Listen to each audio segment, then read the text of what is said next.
Hermanos, muy buenos días. Señor les bendiga y guarde también. La iglesia les envía un gran saludo. Muchas gracias por la invitación. Espero poder ser de ayuda para ustedes y que el Señor pueda usarme también en sus vidas en el día de hoy. Vamos a orar al Señor antes de este tiempo, de este sermón.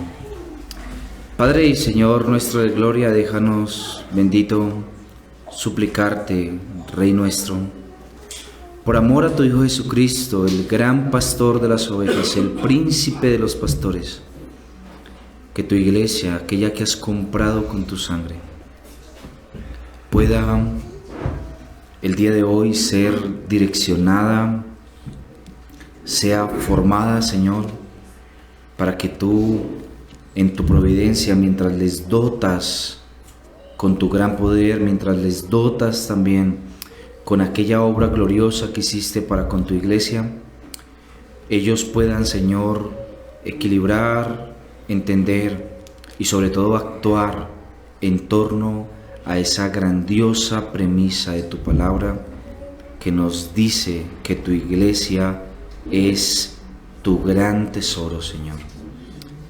Concédenos hoy, Rey, el poder ver tu iglesia grandiosa, gloriosa, el poder verla siendo perfeccionada, una iglesia sin mancha y sin arruga. Concédenos, Dios, el vernos vestidos con vestiduras limpias y sobre todo, Señor, concédenos, Padre, que podamos darle mayor gloria a Cristo a través de tu pueblo.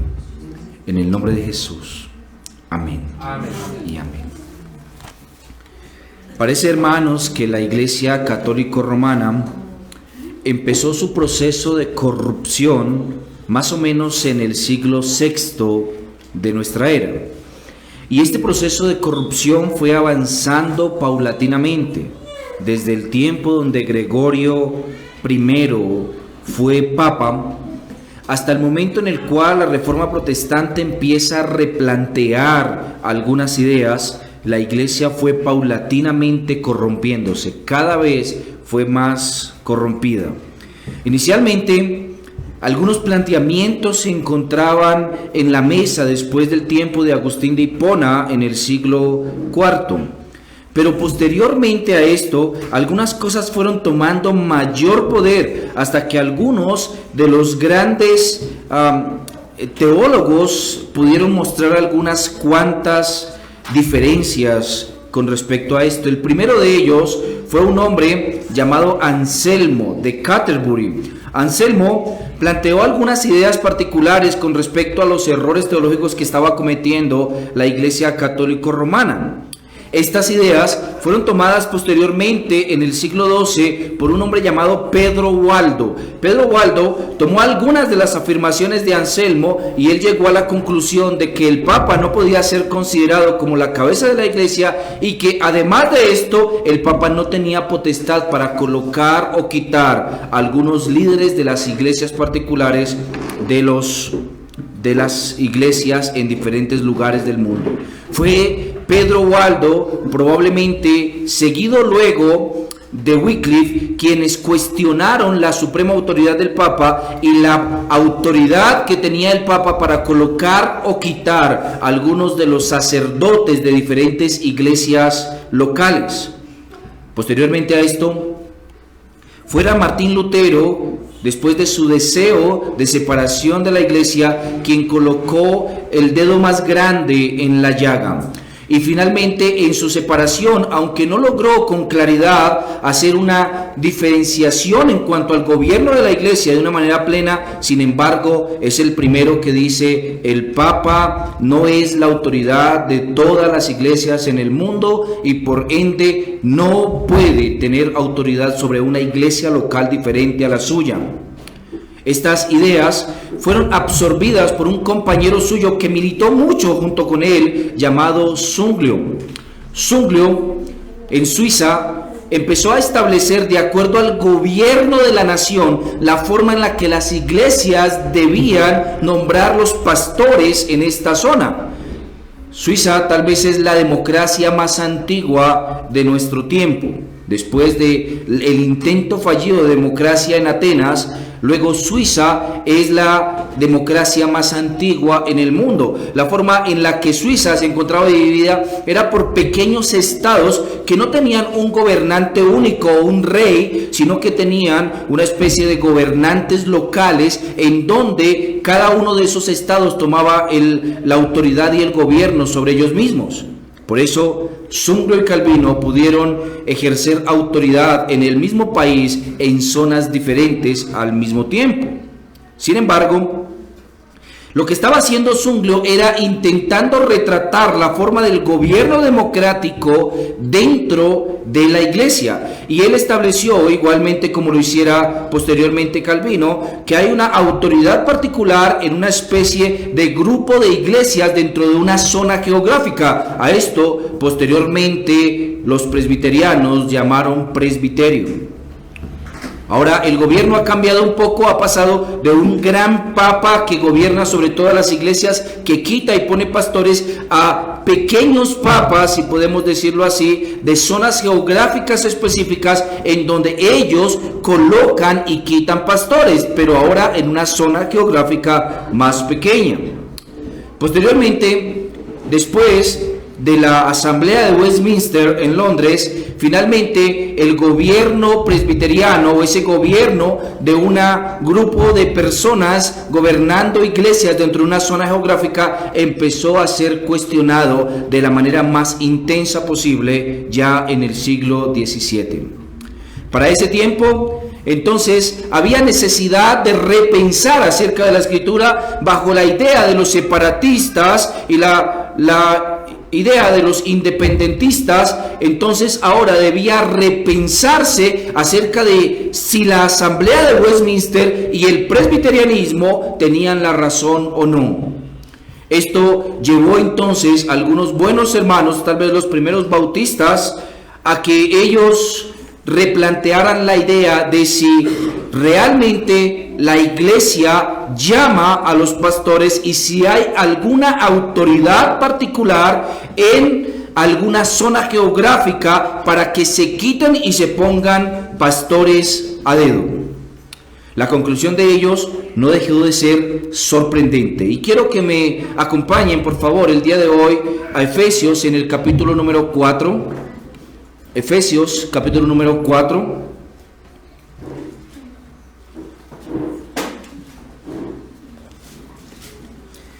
Y vamos a leer el versículo 1 hasta el versículo 16, aunque yo no voy a centrar mi atención en todo este pasaje.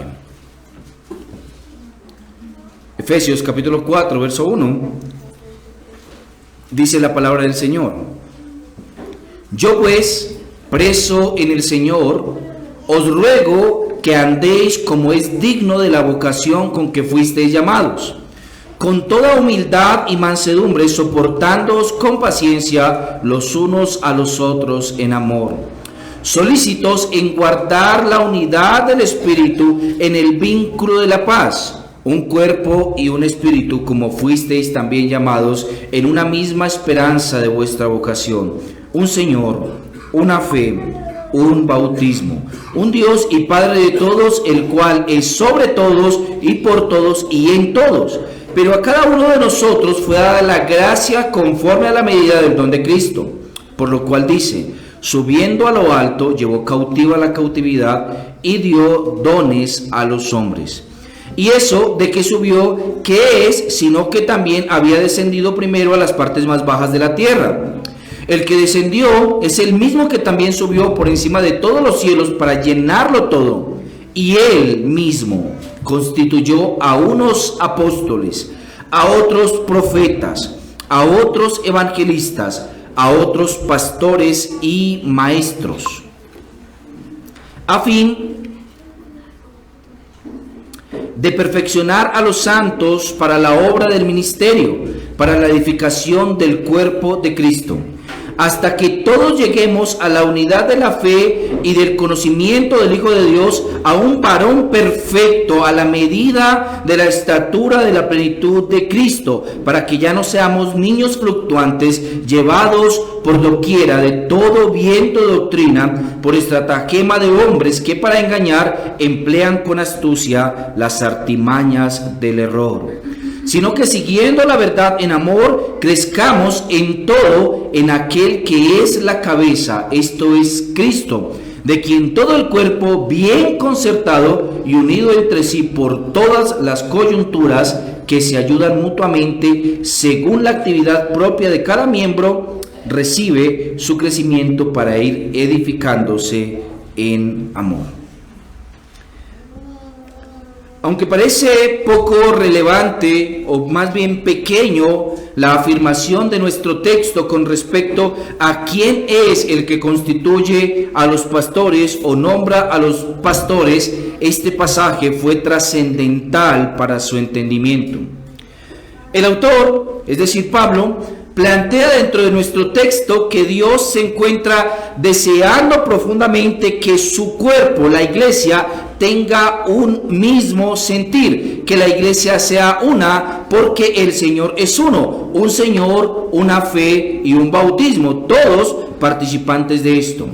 Pero además de esto, la iglesia también es una porque el mismo que constituyó a los ministros es el que los constituyó en todo lugar y en todas las épocas. Es decir, Él constituyó a los apóstoles, Él constituyó a los profetas, Él constituyó a los evangelistas, a los pastores y maestros. Él los constituyó y Él mismo hizo esto en su iglesia.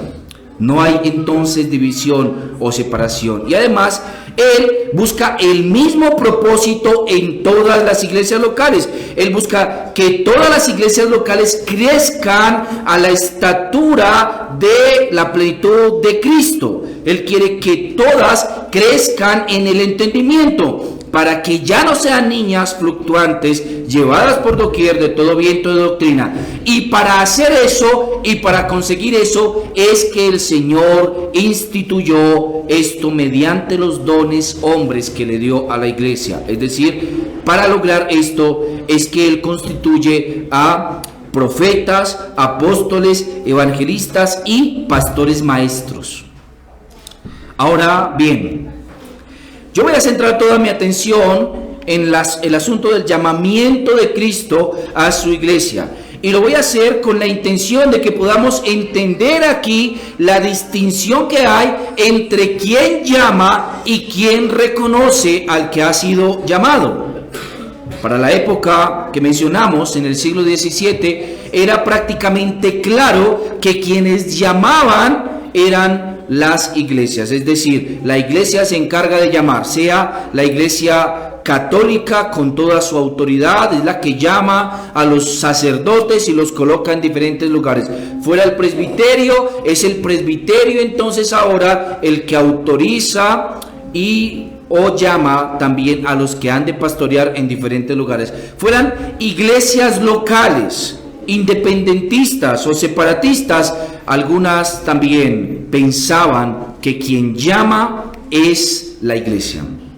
Ahora, aunque parece que el asunto es poco relevante, en última instancia sí es importante a la luz de quién recibe la gloria del llamamiento pastoral. ¿Quién es el que llama? ¿Quién es el que dota? ¿Quién es el que preserva? ¿Y quién es el que está haciendo que la iglesia crezca o madure para que no sea más una niña fluctuante? A la luz de esto, los teólogos hicieron una división entre dos tipos de llamamiento en nuestro pasaje que se encuentra en el versículo número 10 y 11. Escuche lo que dice. El que descendió es el mismo que también subió por encima de todos los cielos para llenarlo todo. Y él mismo constituyó a unos apóstoles, a otros profetas, a otros evangelistas, a otros pastores y maestros. El entendimiento de la iglesia con respecto a esto fue claro.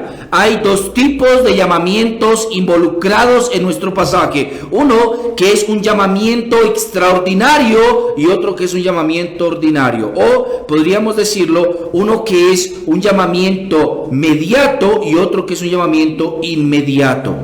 Ahora, la afirmación entonces, o lo que están diciendo ellos es que algunos de estos hombres que fueron constituidos apóstoles, profetas, evangelistas, pastores y maestros fueron llamados de diferentes maneras por parte del Señor. Unos fueron llamados de manera extraordinaria, es decir, que estos fueron llamados especialmente por medio de sueños, revelaciones o por la voz directa de Dios para asumir la función que debían asumir. Es decir, Dios los llama y directamente les dice: ven, haz esto.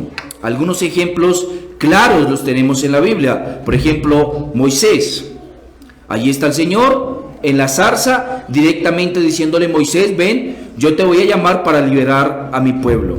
Ahí está Jeremías acostado enfrente del Señor, diciéndole: Señor, yo soy muy joven para hacer esto. Y Dios respondiéndole: no digas que tú eres muy joven, porque te voy a llamar a que hables cosas grandes. Tenemos el caso de Samuel, Dios llamándolo directamente mientras él se encuentra dormido, diciéndole: Samuel, Samuel. Y luego de nuevo: Samuel, Samuel, hasta que finalmente Dios le hace su llamado y le dice: te voy a levantar para esto.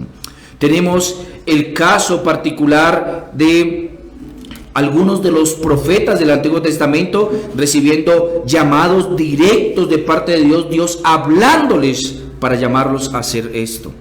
Pero además de esto, también tenemos el propio ejemplo de los profetas, a quienes el Señor mismo los llama para que cumplan con esta función apostólica.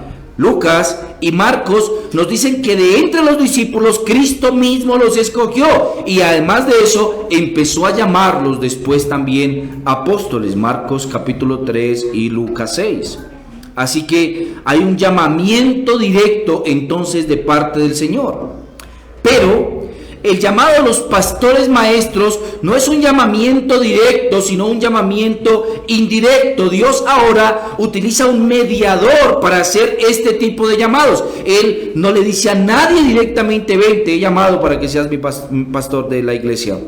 Ven, te he llamado para esto, sino que el Señor ahora le delega esa grandiosa autoridad a un mediador en medio de su llamamiento, para que éste vindique que el Señor efectivamente lo ha llamado, los ha llamado.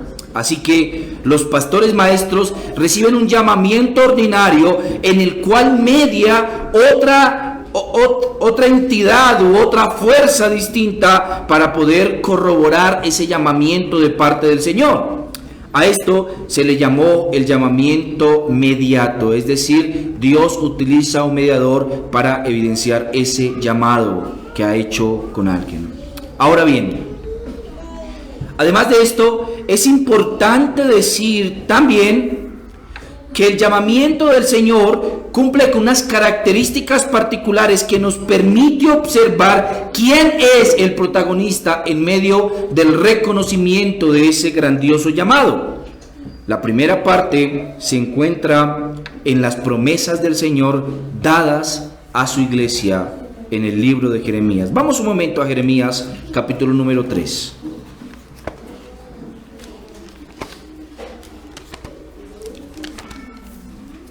Usted sabe que Jeremías es el profeta del nuevo pacto, ¿no? Él promete constantemente que vendrá algún día donde el Señor hará algo distinto a lo que hizo con Israel. Y en el capítulo 3 de Jeremías, el Señor le da una promesa al pueblo. Escuche lo que dice, capítulo 3, versículo número 15. Vamos a leerlo desde el 14.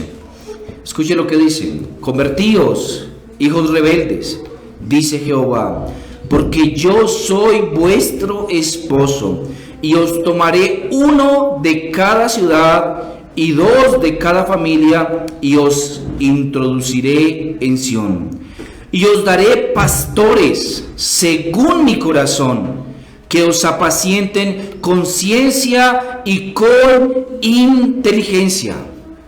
Estas palabras las repite nuevamente en el capítulo 23. Vaya un poco más adelante conmigo hasta el capítulo 23, versículo número 4.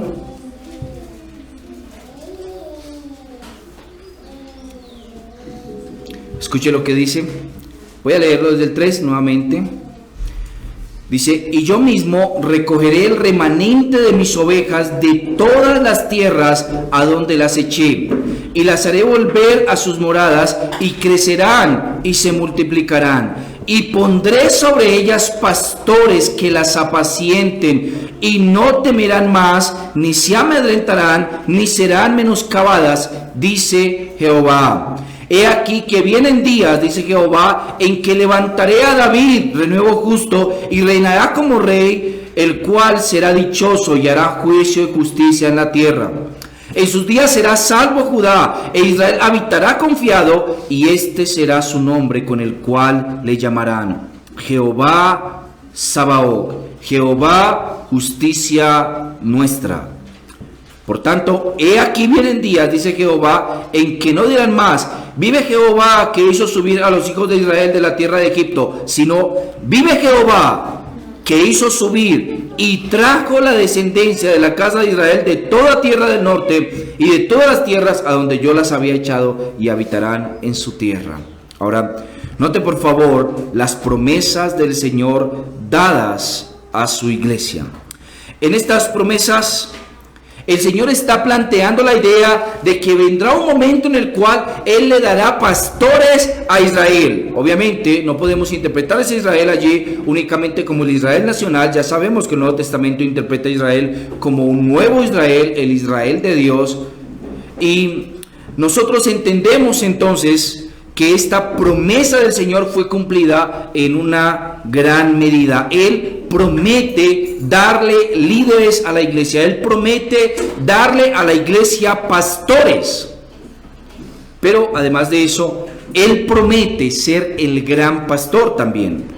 No vamos a buscar los pasajes, pero sé que la mayoría de nosotros conocemos esa gran cantidad de pasajes que nos muestran de manera constante que Cristo es ese gran pastor, que Él es el pastor, el renuevo de David, que Él es el buen pastor, que Él es el pastor que le quitaría el pastoreo a los pastores de Israel para pastorear ahora sí de verdad a su pueblo. El Señor promete pastores, Él mismo se menciona como el buen pastor de las ovejas, y nuestro texto nos dice que Él también es el que da los dones a la iglesia. Escuche lo que dice nuevamente nuestro texto, Efesios capítulo 4, versículo número 8. Por lo cual dice, subiendo a lo alto, llevó cautiva la cautividad y dio dones a los hombres. Esta expresión de Efesios 4:8 no es una expresión nueva en la Biblia, no está revelándose otra cosa que no se hubiese dicho antes. Lo que está haciendo Pablo aquí es trayendo un texto del Antiguo Testamento, del Salmo 68, verso 18, para ahora aplicarlo a Cristo y decir que Cristo es el que le daría dones a los hombres. Cristo es entonces el dador de los dones. Y entonces en todo esto vemos que la potestad absoluta entonces del don que se le da a la iglesia proviene directamente de Cristo. Él es el que prometió dar los pastores, Él dijo que Él los daría. Además de eso, Él mismo se da como uno de esos pastores, y además de esto, también Él mismo es el que dota con esos dones necesarios a los hombres para que ejerzan la labor de llevar la iglesia hacia un momento en el cual ya no sea una niña fluctuante llevada por doquier viento de doctrina. Así entonces, Cristo mismo es el que entrega esto a los hombres. Esto tiene que ser equiparado con el llamamiento pastoral. El llamamiento pastoral es un escenario en el cual aquellos reciben los dones, aquellos son enviados por Cristo a apacentar su grey, y aquellos son puestos como subordinados del gran pastor de las ovejas. Así entonces, no puede delegársele esta función del llamamiento a la iglesia por varias razones, y déjeme por favor argumentarlo. Lo primero es que la iglesia no se ha autodeterminado los cargos o las funciones que habrían de establecerse en ella. Es decir, la iglesia local no dice, aquí vamos a tener diáconos, pastores, evangelistas y misioneros. No, La iglesia no tiene tal potestad para establecer rangos o cargos dentro de la iglesia que el Señor no haya establecido. Aquellos rangos o cargos que la iglesia establece o determina o define o estructura son los que Cristo ha definido. Así entonces, la iglesia no inventó ni construyó la idea de tener pastores. Esta no es una construcción histórica de la iglesia como algunos de nuestros hermanos piensan. La idea de los pastores es una idea que proviene directamente de la forma en la que Pablo ordena a Timoteo que la iglesia debe ser estructurada y de la manera también en la cual él reconoce que están estructuradas algunas de las iglesias de Asia Menor. O porque digo algunas porque son las que la escritura nos permite ver que tenían la estructura, las otras seguramente también, pero la escritura no nos dice así estaban. Ahora bien, si la iglesia no es la que ha inventado la idea de los pastores, entonces la iglesia ha de haber tenido que extraer esto de algún lugar. Y por supuesto, nosotros sabemos que la iglesia extrajo la idea de los pastores de la escritura. La iglesia empezó a practicar el oficio pastoral a causa de las afirmaciones constantes del nuevo pacto, en donde en tres términos distintos definía un oficio o cargo dentro de la iglesia. En las palabras presbítero, las palabras obispo y las palabras pastor, la iglesia entendía que existía un cargo o rango dentro de ella, que era aquella persona a quien Dios le pediría cuentas por sus ovejas. El autor de Hebreos dice al final de la carta, al final de toda la epístola a los hebreos, él dice: obedeced a vuestros pastores, porque ellos velan por vuestras almas como quienes han de dar cuentas por ellas. Así que el Señor no le dice simplemente a la iglesia: haga lo que quiera o gobiérnese como quiera, invente su forma de funcionar, sino que el Señor le dice: así es la manera correcta en la que ustedes funcionarán como iglesia.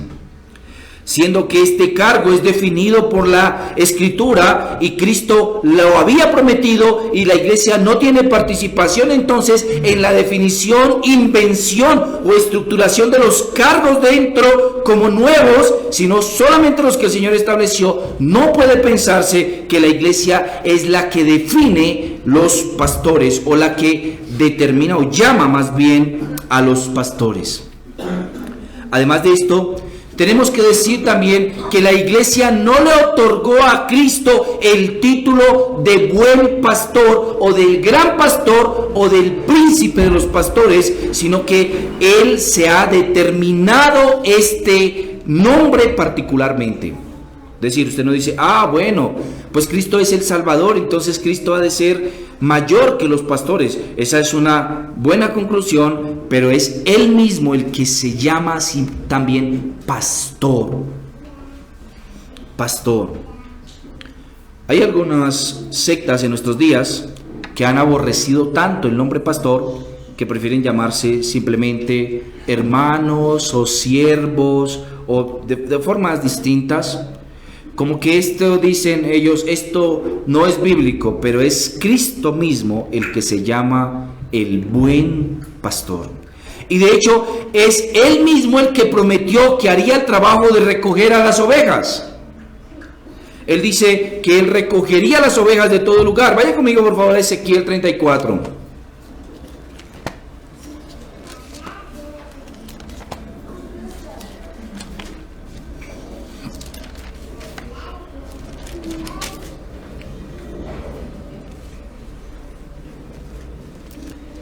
Voy a obviar parte del pasaje, aunque es hermoso el pasaje, pero lo voy a obviar para poder centrar la atención en lo que quiero señalar. Versículo 11, Ezequiel 34:11. Escuche lo que dice: así ha dicho Jehová el Señor, he aquí yo mismo iré a buscar mis ovejas y las reconoceré.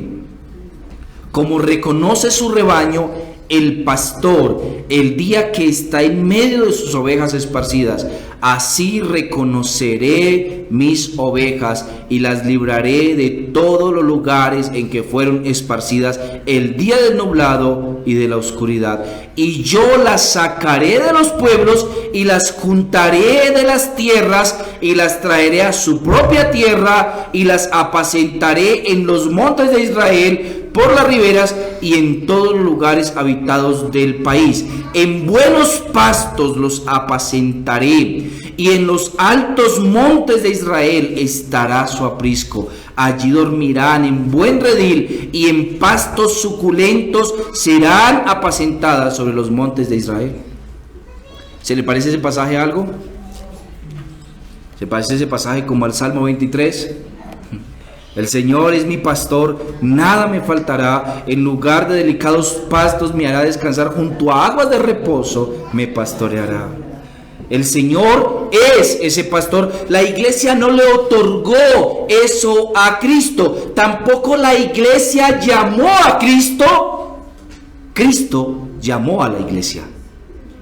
El texto nos dice que Él fue quien recogió las ovejas. Él llamó las ovejas a un lugar particular. Y Él, que es el buen pastor, Él mismo entonces instituye también pastores. Otra razón por la que la iglesia no es la que llama a los pastores es porque la iglesia no tiene la facultad de dotar de dones a los pastores. Usted puede llamar a un hombre y enviarlo al seminario, eso no lo hace un pastor. Ustedes pueden llamar a un hombre y enviarlos a que estudien oratoria en alguna universidad determinada, eso no los hace tampoco pastores. Usted puede mandarlos a un monasterio, eso no los hace pastores. La iglesia no tiene la facultad para dotar en el ser del hombre de las características necesarias para que ejerzan la labor pastoral. Llama a un hombre que no tenga el llamado, valga redundar, pastoral, y verás el gran fracaso que finalmente termina la iglesia. Algunos hombres, buenos hombres, hace algún tiempo, hombres ya pastores muy viejos, escribieron un libro, una serie de hermanos, llamado Querido Timoteo. Algunos seguramente lo conocen, creo que Equipando Siervos distribuyó ese libro por algún tiempo. Y en medio de esto es algo interesante lo que ellos mencionan. Su afirmación al comenzar el libro es que te sorprenderías al analizar la vida de los pastores que han caído en graves pecados cuando ya lo han hecho. Y te sorprenderías es que al analizar su llamado concluyes en que nunca lo tuvieron.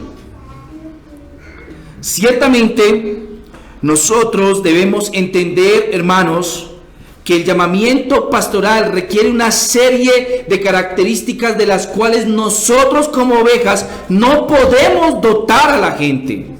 Hay hermanos con una buena intención, por ejemplo, de pastorear la iglesia del Señor, pero que no tienen los dones para hacerlo.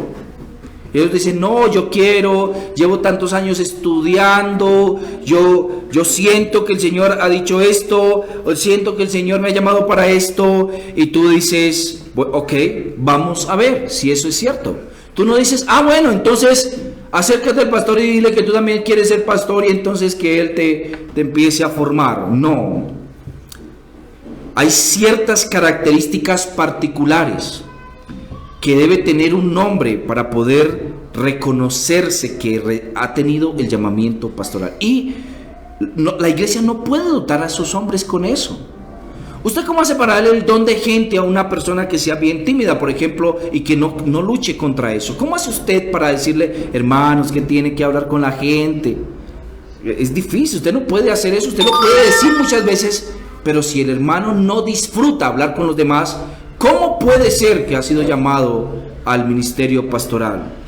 Tú puedes encontrar hermanos que están bien dispuestos a pararse y que son hermanos dotados, que pueden predicar grandes sermones, pero que no les agrada darle consejo a los demás.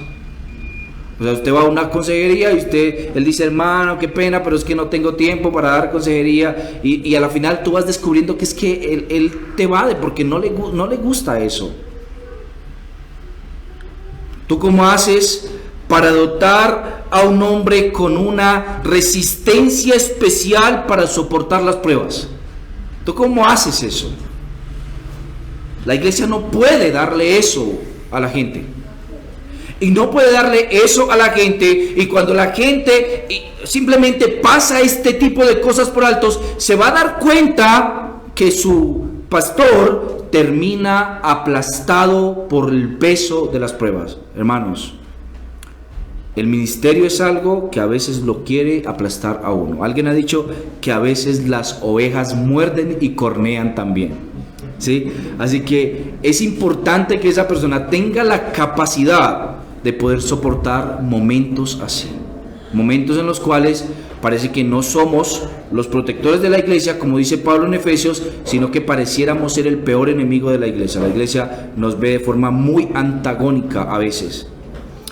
La cifra de pastores que se suicidan en el mundo sigue, hermanos, aumentando. El año pasado en el mundo hubo cerca de 300 casos de pastores que se suicidan. Eso es una cifra escandalosa, hermanos, súper escandalosa. Yo mismo, en medio de una red a la que pertenezco, que se llama Acts 29, tuvimos que ver a un hombre muy cercano a la red, que había pertenecido a la red el año pasado, suicidándose. Un pastor muy importante, muy amigo de Rick Warren. Y si ustedes recuerdan, de pronto alguno ha leído ese libro, es casi algo que la mayoría de cristianos que llevamos algún tiempo en el cristianismo hemos leído. Se llama Una vida con propósito. Pronto ustedes no se acuerdan del autor, pero sí. Y entonces este hombre era muy cercano de esa misma generación y de ese mismo grupo de pastores influyentes. Y terminó el año pasado suicidándose después de una lucha con la inmoralidad.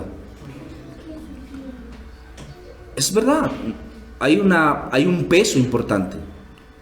Esto le pasa al pastor. El pastor termina a veces la consejería más apaleado que el aconsejado. Cargamos a veces la lucha no de uno, sino de muchos hermanos. Tenemos en nuestra mente lo que está pasando con lo que está pasando con este otro, lo que ocurre con este hermano de allá, lo que este hermano de aquí hizo, lo que este está diciendo, lo que está publicando en el Facebook este de acá, que este no ha vuelto a la iglesia, que este de acá tiene problemas con su esposa, que este de acá tiene asuntos legales que tratar, y tenemos una gran cantidad de estas cosas en nuestra mente, y una persona que no tiene la resistencia para esto va a quedar aplastada en el camino por el peso de esto. Por eso la iglesia no puede hacerlo. La iglesia no puede dotar a un hombre con la capacidad para hacer eso. El único que puede dotarlo es el Señor. ¿Acaso la iglesia va a serle de apoyo y de resistencia al pastor en los momentos cuando quiera abandonar y dejar el ministerio tirado? ¿La iglesia puede colocarle ganas a él para que no haga eso? No, la iglesia no puede hacer eso. Y tenemos muchas veces ganas de hacer eso. Mi esposa no me deja mentir, yo creo que unos 3 o 4 veces hemos estado sentados en la mesa, en el comedor, y yo estoy diciéndole, quiero abandonar el ministerio. Así que es una lucha verdadera, y mi esposa no puede ponerme ganas a mí. Ella me anima y ella me dice, no, vamos a seguir adelante, pero ella no puede ponerme ganas y ella vive conmigo. ¿Cuánto menos la iglesia va a poder colocarle esas ganas al pastor cuando quiera abandonarlo todo? La iglesia no puede dotar al pastor con los dones necesarios para el ejercicio pastoral. Él necesita otra entidad más grande. Algo más, si la iglesia es la que llama al pastor, entonces el pastor en última instancia no tiene ninguna autoridad para contradecir la iglesia. Hay veces que como pastores tenemos que contradecir la iglesia. Y hay veces que no podemos hacer lo que la iglesia quiere que hagamos. En el año 2020, después de varios meses ya de estar cerrados como iglesia, yo tuve en mi corazón un gran peso de responsabilidad por la iglesia cerrada. Y yo Y el Señor venía tratando conmigo y yo venía luchando porque sabía que los hermanos, algunos no querían que abriésemos la iglesia. Así que finalmente ya no lo soporté. Y les pedí a los hermanos que hiciéramos una asamblea y algunos hermanos no estaban de acuerdo en que abriéramos la iglesia. Yo sabía que íbamos a perder estos hermanos si abríamos la iglesia, que ellos se iban a ir de la iglesia porque ellos no querían que lo hiciéramos. Pero tenía que contradecir la iglesia, porque era más pesado la carga que llevamos de responsabilidad delante del Señor que delante de la iglesia. Un pastor llamado por la iglesia es siervo de la iglesia. Y cuando es llamado por la iglesia es siervo en todo sentido de la iglesia. Es decir, la autoridad última en todo asunto recae sobre la asamblea de la iglesia y no puede ser así. Porque si este es el caso, el pastor no tiene autoridad, entonces para delimitar la doctrina en la iglesia y para conducir a la iglesia a que ya no sea un niño fluctuante llevado por doquier viento de doctrina. Es decir, que si el asunto así se vuelve una democracia y entonces democráticamente en la iglesia decimos ¿qué doctrinas vamos a seguir? Vamos a seguir estas doctrinas. Democráticamente en la iglesia decimos entonces ¿qué tiene que hacer el pastor y qué no? Deberíamos decirle que predicar, y cuando no nos gusta lo que nos dice, entonces deberíamos decirle, no nos gusta que lo haga de esa manera, predique más bien esto otro de acá. El pastor no tendría autoridad para direccionar la iglesia hacia otro lugar diferente. Hay veces que, esto no es muy común, pero hay veces que el pastor no puede seguir los lineamientos de la iglesia porque él obedece a alguien primero que a la iglesia. Él obedece al Señor antes que a la iglesia. Y en los asuntos en los cuales él tenga la obligación de contradecir a la iglesia, va a tener que contradecir a la iglesia. Él no puede ser participante del pecado de la iglesia. Dicho el caso, entonces cada vez que haya desacuerdo entre la iglesia y el pastor, entonces el pastor tendría que salir de la iglesia y llamarse a otro y contratarse a otro. Ahora bien, aunque estos son casos no muy comunes, no es muy común que uno tenga este tipo de situaciones, sin embargo, hay una responsabilidad de autoridad compartida entre la iglesia y el pastor. Hay un escenario en donde ambos están buscando la misma meta, no es muy común entonces que haya una separación en esto. Aún así, el pastor es embestido por el Señor con un tipo de autoridad particular para poder direccionar la iglesia, y esa autoridad que recibe al pastor no la recibe de la iglesia, él la recibe del Señor primeramente antes que de la iglesia. El pastor recibe cierta autoridad y rinde cuentas a alguien, y no es a la iglesia en todo sentido, sino que él rinde cuentas al Señor también. Ahora, esta serie de elementos nos indican naturalmente entonces que la iglesia no puede colocar el llamado en un hombre. La iglesia no puede colocar el llamado en un hombre al pastorado. Sin embargo, hay algo que sí hace la iglesia. Vamos un momento a la primera carta de Timoteo, capítulo número 3.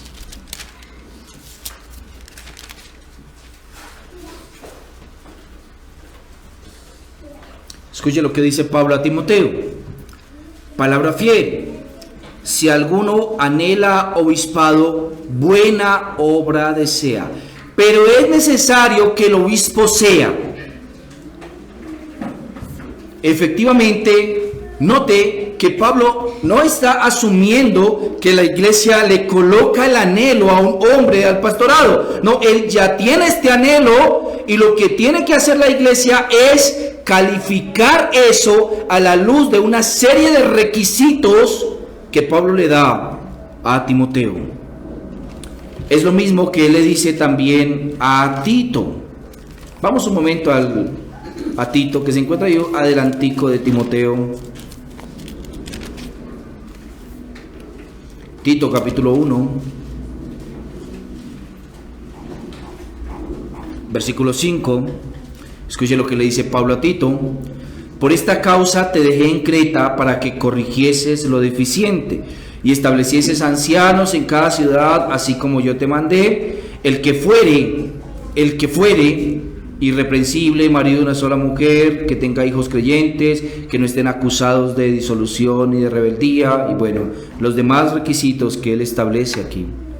Note nuevamente, Pablo no le dice a Tito que establezca alguna forma particular en la iglesia de Creta, sino que él le está diciendo qué es lo que tiene que revisar en aquellos hombres que están allí para establecer allí un anciano. Obviamente, esto implica la autoridad apostólica de Pablo para corregir un asunto deficiente dentro de la iglesia, que era el tema de los ancianos de la iglesia. Pero no es solamente Pablo el que dice esto. Pedro concuerda plenamente también con Pablo. En el capítulo 5 de su primera carta, él nos recuerda esto. Escuche lo que dice, capítulo 5, verso 1 de primera de Pedro. Ruego a los ancianos que están entre vosotros, yo anciano también con ellos y testigo de los padecimientos de Cristo, que soy también partícipe de la gloria que será revelada. Apacentad la grey de Dios que está entre vosotros, cuidando de ella, no por fuerza, sino voluntariamente, no por ganancia deshonesta, sino con ánimo pronto. Entonces escuche lo que le dice Pedro también a los pastores. Les dice que ellos deben ser pastores porque tienen un deseo de hacerlo, es voluntario. Ellos lo quieren hacer, no porque alguien los coloca allí, sino porque lo quieren hacer. Lo mismo, esta misma idea mantiene Lucas cuando escribe el libro de los Hechos. Usted debe conocer este pasaje mucho, seguramente. En el capítulo 20 de Hechos, en el versículo número 28. Escuche lo que dice. Voy a leerlo desde el 27. 20-28. Por tanto, mirad por vosotros y por todo el rebaño, escuche lo que dice, en que el Espíritu Santo os ha puesto por obispos para apacentar la iglesia del Señor, la cual Él ganó con su propia sangre. ¿Por qué? Porque yo sé que después de mi partida entrarán en el rebaño lobos rapaces que no perdonarán el rebaño. Entonces note, la afirmación es igual. Este llamamiento al pastorado no proviene de la iglesia, pero además de esto, este llamamiento al pastorado implica necesariamente un reconocimiento de la iglesia. La iglesia entonces no es la que llama a los pastores, sino que la iglesia tiene la gran responsabilidad de reconocer a los pastores que Dios llamó. Así, entonces la iglesia debe estar atenta constantemente, mirando a los hombres de la iglesia para ver en quién identifica este llamado que Dios le hizo. La iglesia es entonces los ojos de Dios para reconocer dentro de ella a aquellos a los que Dios les dio los dones para ejercer el llamamiento, el pastorado. Este llamado entonces reposa especialmente en Cristo y este reconocimiento reposa en la iglesia. Así, entonces el texto escrito por Pablo a los Efesios cobra todo sentido. Es el Señor el que subió a lo alto y dio dones a los hombres, y esto implica entonces que es Él, como dice el texto. Escuche lo que dice, versículo 11, Efesios 4:11. Y Él mismo constituyó a unos apóstoles, a otros profetas, a otros evangelistas, a otros pastores y maestros. Él promete pastores, Él se muestra como el príncipe de los pastores, Él es el que da dones a los hombres y Él es el que constituye pastores en las iglesias locales.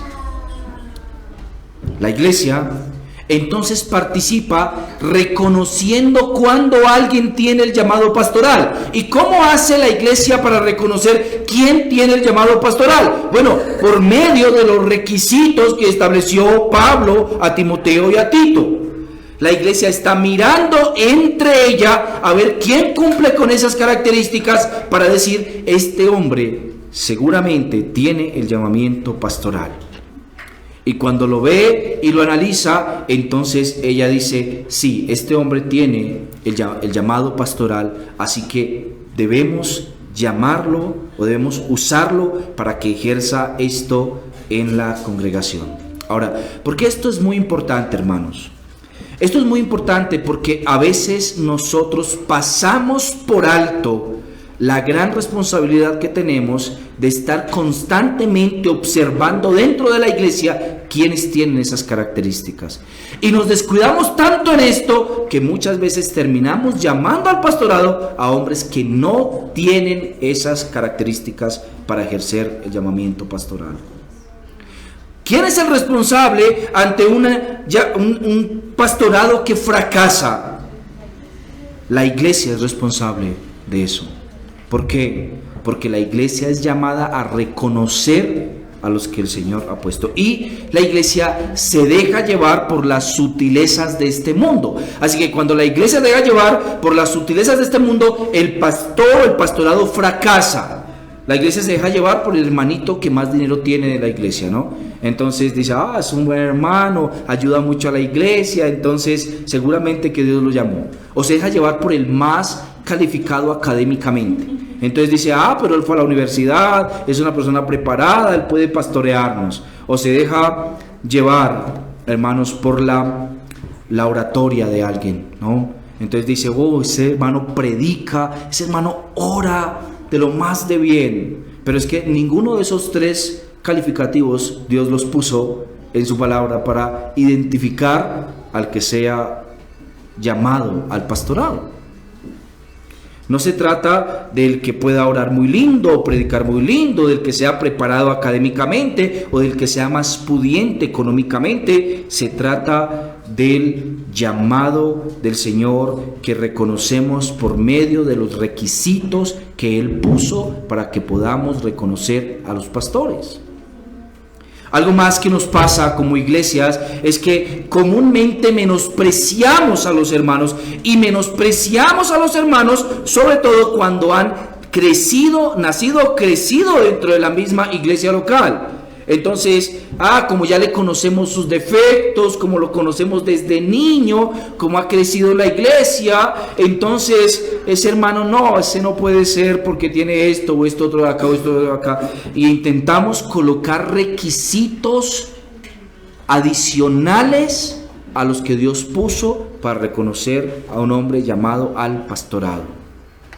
Entonces decimos, pero es que esto de acá, pero es que esto otro de acá, pero es que nosotros ya lo conocemos desde niño. Y, hermanos, no son pocos los casos donde adolescentes que han sido formados en la iglesia salen en su etapa de mayor maduración y salen de la iglesia local a pastorear otra iglesia distinta. ¿Por qué? ¿Qué pasó? ¿Qué le faltó a la iglesia para identificar que este hombre era un hombre llamado para ejercer esto? ¿Y qué le quitó a la iglesia este grandioso privilegio, esta grandiosa gracia de contar con este hombre como uno de los pastores de su congregación?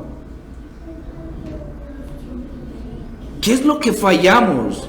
De tal manera que Dios entonces prefirió ir y entregarle este joven a otra iglesia distinta a la iglesia donde él aprendió y fue formado para poder ejercer esto. Entonces, la iglesia tiene una gran responsabilidad delante del Señor. La responsabilidad de ella no es darle dones, no es dotarlo con cosas que ella no puede. La responsabilidad de ella en realidad es minúscula. Lo único que tiene que hacer es ver quién tiene esas cosas. analizar a los hermanos dentro de la congregación y ver quiénes se encuentran dotados con estas características, y ahora que lo nota, entonces llamarlos a ejercer esta función. Ahora, hermanos, déjenme por favor aplicar esto para terminar.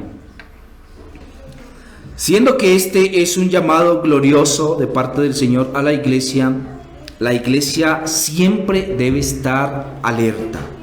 Ella debe estar mirando constantemente, expectante, para ver qué regalo hombre o qué don hombre Dios quiso darle.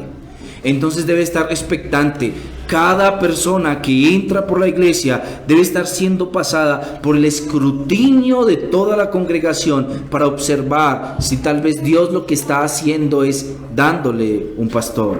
Cada hermano que va creciendo, mostrando las características establecidas en la palabra para un pastor, debe estar siendo visto por la iglesia de tal manera que pueda llamarlo a ejercer esta gloriosa función. La iglesia cumple con esta, o debe cumplir con esta responsabilidad de observar cuidadosamente. La iglesia es un búho parado en un árbol, observando el momento en el que llegan o se levantan aquellas personas que Dios ha dotado con estas características para ejercer el pastorado. Y esto la hace profundamente responsable. La idea o el hecho de que la iglesia no tenga a otros pastores, que la iglesia no tenga más pastores, o que llegue un momento donde la iglesia se quede sin pastor, no puede ser responsabilizado el Señor por ello, sobre todo cuando es una iglesia de muchos años y por la que ha pasado mucha gente, porque el Señor prometió que Él le daría pastores a la iglesia y Él cumple sus promesas. Así que él no puede ser responsabilizado por esta falencia en la iglesia. Algo más, y es que debemos decir entonces que la plena responsabilidad de ejercitar esto, de reconocer al pastor, es también de la propia iglesia local. Otras instituciones que intervienen en colocar pastores en uno u otro lugar corrompen abiertamente el diseño establecido por Dios para el llamamiento pastoral y para el reconocimiento pastoral. ¿Cómo puede una persona de otra iglesia o de otra organización decirle a otra iglesia cuál es el pastor adecuado para ella? ¿Puede reconocer a alguien de fuera de la iglesia cuál es el pastor adecuado para esa iglesia particular? Cuando Dios le dio esta potestad a la iglesia local de reconocer a sus pastores. No podemos, hermanos, permitir, y aunque muchos lo hagan, no podemos permitir que personas externas determinen quién es el pastor adecuado para las iglesias locales. No es el Papa colocando sacerdotes, no es el área geográfica determinando quién está en qué lugar, no es tampoco el presbiterio definiendo quién aquí y quién allá, es la iglesia local agarrando esta grandiosa responsabilidad, autoridad y gracia de Dios de poder reconocer a sus propios pastores. Dios le da este poder a la iglesia local y no a nadie fuera de la iglesia local. Algo más que decir con respecto a esto, mis hermanos, y esto va para aquellos hombres que sienten tener el llamamiento pastoral. Dios, en medio de su gracia, ha determinado darle a los hombres ciertos dones. Y Dios, en su autoridad absoluta, ha determinado que la iglesia reconozca quiénes son esos hombres llamados. Una muestra de humildad y de sumisión al Señor es reconocer que tal vez no tenemos el llamado pastoral y que la iglesia no ve que nosotros tengamos ese llamado pastoral y que la iglesia ha sido dotada por el Señor con esta potestad de reconocer eso, y que si la iglesia no reconoce eso en mí, entonces lo mejor sería que yo pueda servir al Señor desde otro campo distinto. Una forma, hermanos, de nosotros mostrar nuestra profunda sumisión al Señor es reconocer que el Señor nos ha dado dones distintos y que tal vez no implican eso. Pero si la iglesia reconoce tu llamamiento pastoral, es tu absoluta responsabilidad de formarte para ejercitar ese llamamiento pastoral. Dios no te llama siendo un bebé a que te lances al agua. Por eso Él dice, no un neófito, ¿cierto? Dios no te llama tampoco inmediatamente a que te lances al agua. Dios te dice, ok, tienes que pasar este río, así que aprende a nadar. No es un asunto emocional. No es un asunto romántico, como que, bueno, Dios me llamó a ejercer el pastorado y en la iglesia es como algo difícil, así que me voy a ir a otro lado a buscar dónde puedo pastorear. No, Dios al que llama, Él lo capacita para hacer su labor. Así que el sentir el llamamiento pastoral per se no es suficiente. Puede que Dios sí te haya llamado a hacer esto, pero todavía no. Cuando llevaba 2 años como creyente, empecé a conocer una organización misionera. Yo tenía un gran deseo de las misiones, así que empecé a conocer una organización misionera, se llama Hair Cry, ustedes lo han de conocer, es la organización misionera de Paul Washer. Y así que yo tenía un gran deseo. Él estaba trabajando en Perú cuando eso, junto con otro pastor en Perú que se llama Martín Zacarías. Así que decidí entonces, yo dije, quiero ser misionero. Dios me ha llamado a servirle. Yo quiero irme al mundo a predicar el evangelio. Así que los llamé a ellos y ellos empezaron a preguntarme cosas. Ok, ¿hace cuánto eres creyente? No, hace 2 años soy creyente. Ok, ¿cuál fue la última teología sistemática que leíste? No, ¿qué es una teología sistemática? ¿Cómo se llama tu Biblia de estudio? La verdad es que no he comprado una Biblia de estudio nunca. Entonces ellos me dijeron, la verdad es que no estás facultado todavía para venir a hacer misiones. Así que me dijeron, hermano, empieza comprándote una Biblia de estudio. Cómprate una Biblia de estudio, empieza a estudiarla. Ocasionalmente vamos a reunirnos y vamos a ver cómo va tu proceso. ¿Ok? Hermano, esto fue un aliciente para mí, me destrozó porque yo quiero ser misionero y estos no me reciben, están torciendo el llamamiento del Señor, el deseo del Señor.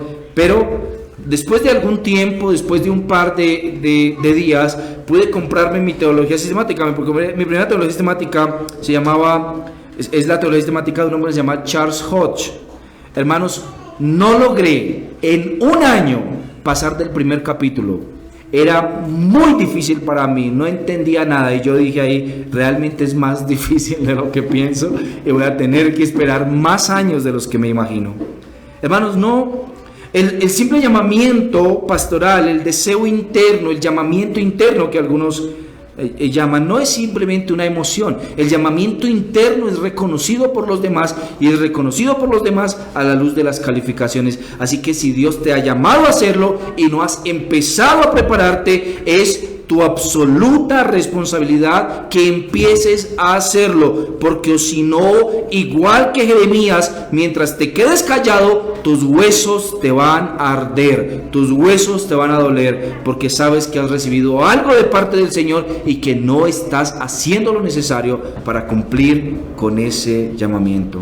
Oh, mis hermanos, que la iglesia se responsabilice de su función de reconocer el llamado en otros y que aquellos que tienen el llamado se responsabilicen de su papel de prepararse y capacitarse para este llamamiento.